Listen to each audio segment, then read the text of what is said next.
అధికారంలోకి రాగానే చేపట్టబోయే కొన్ని కార్యక్రమాలను మీ ముందు ఇవాళ ఉంచుతాను. ఇందులో మొట్టమొదటిది అందరూ కూడా జాగ్రత్తగా శ్రద్ధగా వినండి.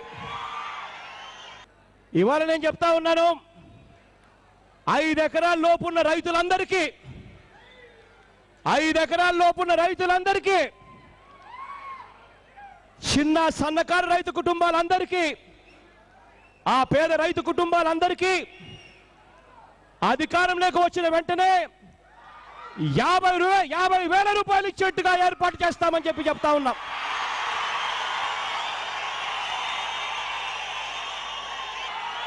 ఏటా 12,500 రూపాయలు,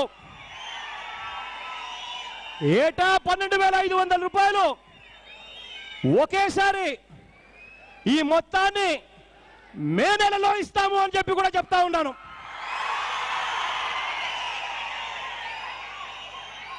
మే నెల ఎందుకు అనంటే వ్యవసాయానికి రైతు సన్నద్ధం అయ్యేందుకు వీలుగా నేరుగా రైతుల చేతులకే ఇస్తాం. మే నెలలో ఒకేసారి ఇస్తాం. మేమిచ్చే ఈ డబ్బును ఏ బ్యాంకు తమ బకాయిలకు జమ చేసుకునేందుకు వీలు లేకుండా రైతుల చేతికే ఇస్తాము.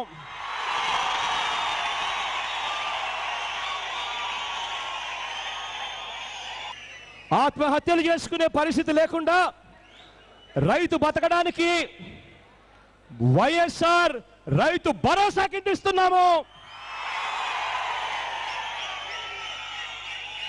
ఈ డబ్బుతో ఏం చేయాలి అన్నది ఆ రైతు ఇష్టానికే వదిలేస్తాం.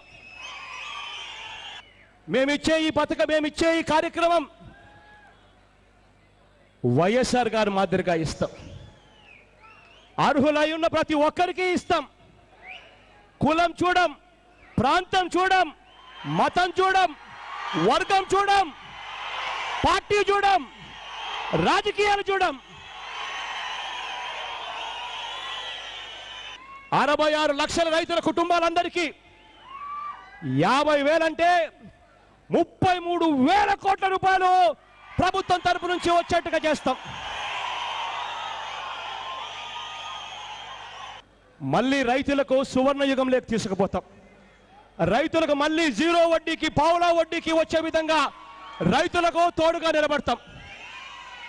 మళ్ళీ 0 వడ్డీ, పావులా వడ్డీకి సంబంధించి రైతులకు ఎంతైతే డబ్బు కట్టాలో అది బడ్జెట్లో పెడతాం.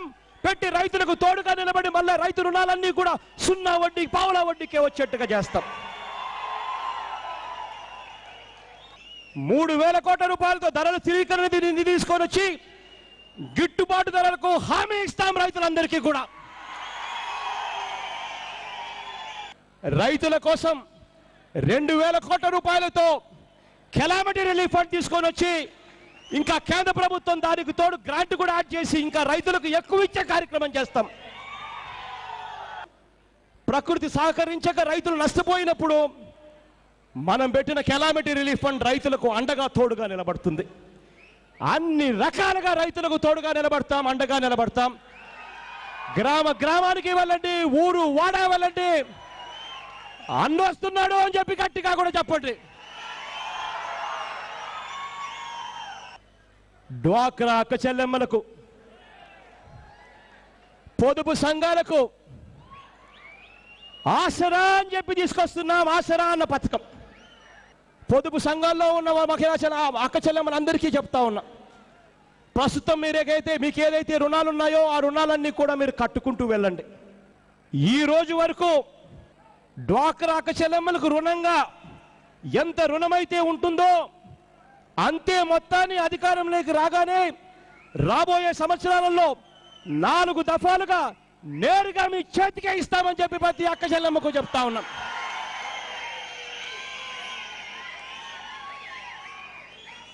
అక్షరాల 15,000 కోట్ల రూపాయలు ప్రతి అక్క చెల్లెమ్మకు తోడుగా నిలిచేందుకు. మళ్ళీ అక్క చెల్లెమ్మలకు 0 వడ్డీ, 0 వడ్డీకే రుణాలు వచ్చే కార్యక్రమం జరగాలి. ఈ 0 వడ్డీ అక్క చెల్లెమ్మలకు ఇప్పించే దానికోసం ఎంతైతే డబ్బు కట్టాలో ఆ డబ్బులు బడ్జెట్లో పెడతాం. సంవత్సరం ఖచ్చితంగా అక్క చెల్లెమ్మలకు వచ్చేట్టుగా చేస్తామని చెప్పి కూడా చెప్తా ఉన్నా. మూడవది చెప్పండి పెన్షన్ అని చెప్పి. గ్రామాల్లో ఉన్న అవ్వాతాతలకు చెప్పండి, గ్రామాల్లో ఉన్న అక్క చెల్లెమ్మలకు చెప్పండి, గ్రామాల్లో ఉన్న వికలాంగ సోదరులకు చెప్పండి. ఇవాళ ప్రతి అవ్వకు ప్రతి తాతకు ప్రతి గ్రామంలో వెళ్ళి చెప్పండి, అన్నొస్తున్నాడు, మంచి రోజులు వస్తున్నాయని చెప్పండి. ఇవాళ ఇస్తా ఉన్న పెన్షన్ 1000 2000 కాబోతుంది అని చెప్పి ప్రతి అవ్వకు ప్రతి తాతకు చెప్పండి.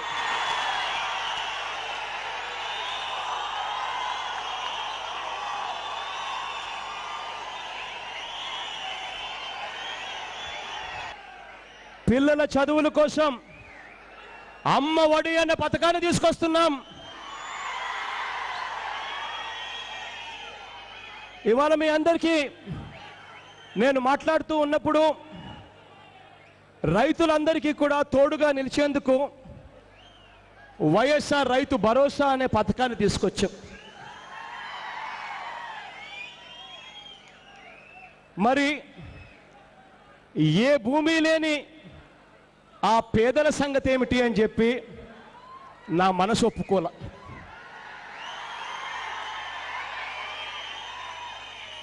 ఒకటో తరగతి నుంచి 5వ తరగతి దాకా పిల్లాడులు తల్లులు బడుగు పంపించండి.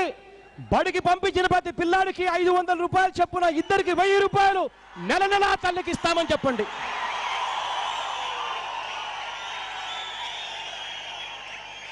ఐదో తరగతి నుంచి 10వ తరగతి దాకా ఒక్కో పిల్లాడికి 750 రూపాయలు చొప్పున, ఇద్దరు పిల్లలకు 1500 నెల నెల ఆ తల్లులకు ఇస్తామని చెప్పండి.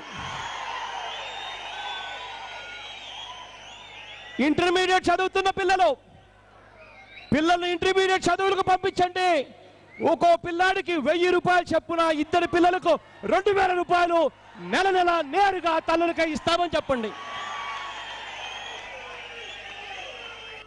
ఆ తర్వాత చదువులకు తర్వాత చెప్పబోయే ఫీజు రీయింబర్స్మెంట్లో మార్పులు చేశాడు అన్న. ఇక చదువు కోసం భయపడాల్సిన పని లేదు అని చెప్పి అక్క చెల్లెమ్మలకు చెప్పండి. ప్రతి పేదవాడికి ఇల్లు 5వ పథకం కింద చెప్పండి. ఇల్లు ఇచ్చే రోజునే ఆ ఇంట్లో నా అక్క చెల్లెమ్మల పేరుతో ఇంట్లో అదే రోజు రిజిస్ట్రేషన్ చేసి ఇస్తాము అని కూడా చెప్పండి. రిజిస్ట్రేషన్ చేసి ఎందుకు చెప్తున్నాను అని అంటే కారణం, ఆ అక్క చెల్లెమ్మలకు ఎప్పుడైనా డబ్బుతో పని పడితే 1,50,000 విలువ చేసి ఆ ఇంటిని తీసుకొని పోయి బ్యాంకులకు వెళ్తే ఆ బ్యాంకులో ఆ ఇల్లు తాకట్టు పెట్టుకొని ఆ అక్క చెల్లెమ్మలకు ఎప్పుడు పడితే అప్పుడు వాళ్ళకు అవసరం ఉన్నప్పుడు 40,000 రూపాయలు 30,000 రూపాయలు అక్క చెల్లెమ్మలకు పావుల వడ్డీకే ఇచ్చే ఏర్పాట్లు కూడా చేస్తామని కూడా చెప్పండి. ఆరోగ్యశ్రీ ఆరోగ్యంగా తయారవుతుంది అని చెప్పండి.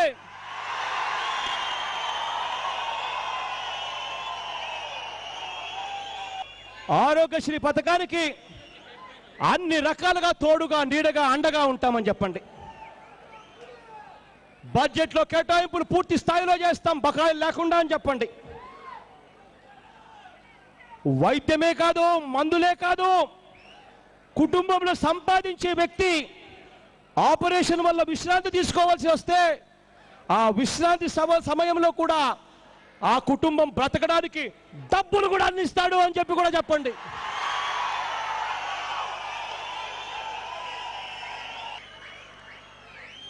కిడ్నీ వ్యాధులు వంటి దీర్ఘకాలిక వ్యాధులతో బాధపడతా ఉన్నా ఆ ప్రతి పేదవాడికి చెప్పండి, అన్న దానికోసం ప్రత్యేకంగా పెన్షన్ ఇస్తాడు అని కూడా చెప్పండి. 7వది ఫీజు రీయింబర్స్మెంట్. నాన్నగారు కలలు కన్నట్టుగా ప్రతి పేదవాడికి ఎంతైతే అవుతుందో పూర్తి ఖర్చిస్తాము అని చెప్పి ప్రతి పేదవాడికి చెప్పండి. అది చెబుతూ అన్నొస్తున్నాడు, ఇంకొక విషయం కూడా చెప్పమన్నాడు అని చెప్పండి. అదేమిటనంటే ఆ చదువులు చదువుకునే దానికోసం అని చెప్పి నెల నెల పిల్లాడికి హాస్టల్లో ఉన్నందువలన తినడానికి రూమ్ రెంట్కు అయ్యే ఖర్చు ఇబ్బందులు పడతా ఉన్నారు. అన్న వస్తా ఉన్నాడు, మంచి రోజులు వస్తా ఉన్నాయి. ఫీజు రీయింబర్స్మెంట్ పూర్తిగా ఇవ్వడమే కాకుండా ప్రతి పిల్లాడికి సంవత్సరానికి 20,000 రూపాయలు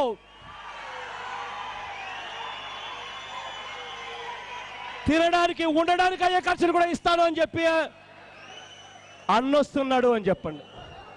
తర్వాత పిల్లల గురించి ఆలోచన చేయాల్సింది మనం, వీళ్ళకు ఉద్యోగాలు ఎలా ఇప్పించాలి అని.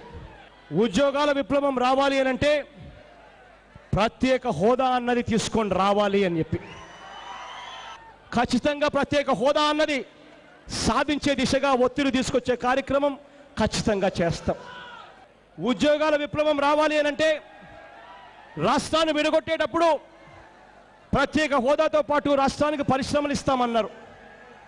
ఆ పరిశ్రమలన్నీ కూడా యుద్ధ ప్రాతిపదికన తీసుకొచ్చే కార్యక్రమం చేయాలి, యుద్ధ ప్రాతిపదికన చేపట్టే కార్యక్రమాలు చేయాలి. ఇవన్నీ కూడా గట్టిగా చేస్తాం, గట్టిగా ప్రయత్నం చేస్తామని చెప్పి గట్టిగా చెబుతూ ఉద్యోగాల విప్లవం తీసుకొచ్చేదానికి అన్ని రకాలుగా తోడుగా ఉంటామని కూడా చెప్తా ఉన్నా. ఇక 8వ కార్యక్రమం చెప్తా ఉన్నా.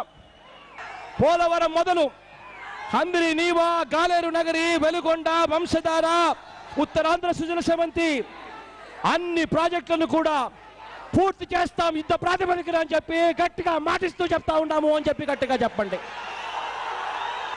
9వది చివరిది మద్యాన్ని 3 దశల్లో నిషేధిస్తాము అని చెప్పి గట్టిగా చెప్తా ఉన్నా. మొదటి దశ దుకాణాల సంఖ్య తగ్గిస్తూ బెల్ట్ షాపుల మీద ఉక్కు పాదం మోపుదామని చెప్పి మొదటి దశగా చెప్తాను. 2వ దశకు వచ్చేసరికి మద్యం ధరలు పేద మధ్యతరగతి వర్గాలకు అందుబాటులో లేకుండా ఇంకా షాక్ కొట్టేలా పెంచుతాం. మద్యాన్ని మానుకునేందుకు ముందుకొచ్చిన వాళ్ళందరికీ కూడా డాక్టర్లను పెట్టి వైద్యం చేయించి రీహాబిలిటేషన్ సెంటర్ పెట్టించి వాళ్ళకు తోడుగా నిలబడతాం. 3వ దశలో మద్యాన్ని కోటీశ్వరులు మాత్రమే కొనుగోలు చేసే విధంగా 5 స్టార్ హోటళ్లు 4 స్టార్ హోటళ్లలో మాత్రమే మద్యం లభించేలా నియంత్రణ చేస్తాం. రేట్లు విపరీతంగా పెంచడమే కాకుండా కొత్త చట్టాన్ని తీసుకొస్తాం. 3వ దశలో మద్యం తయారు చేసినా మద్యం అమ్మినా ఆ శిక్షలు భారీగా ఉండేట్టుగా 7 ఏళ్ల పాటు జైలుకు పోయే పరిస్థితి కూడా కల్పించేట్టుగా చట్టాలను మారుస్తాం. మన పార్టీ మధ్య విధానం అని చెప్పి గట్టిగా చెప్పండి. ఈ 9 కార్యక్రమాలను ప్రతి ఇంటికి తీసుకొని పోండి. ఇందుకోసం నేను కూడా వస్తా, కాలి నడకన వస్తా.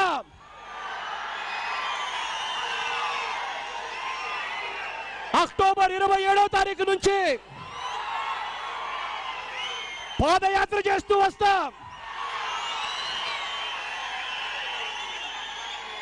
దాదాపుగా 6 నెలల పాటు దగ్గర 3000 కిలోమీటర్లు ప్రతి జిల్లాకు వస్తా, ప్రతి ప్రాంతానికి తిరుగుతా, మీతోనే ఉంటూ పాదయాత్ర చేస్తా. ఇడుపులపాయ నుంచి మొదలుపెట్టి తిరుమలకు వెళ్తా, మెట్లకి కొండ మీదకు వెళ్ళి దేవుని దర్శించుకుంటా. అక్కడ నుంచి ఇచ్చాపురం దాకా 3000 కిలోమీటర్లు పాదయాత్ర సాగుతుంది. అక్టోబర్ 27వ తారీఖు నుంచి జరుగుతుంది అని చెప్పి ఊరు వాడ అందరికీ చెప్పండి.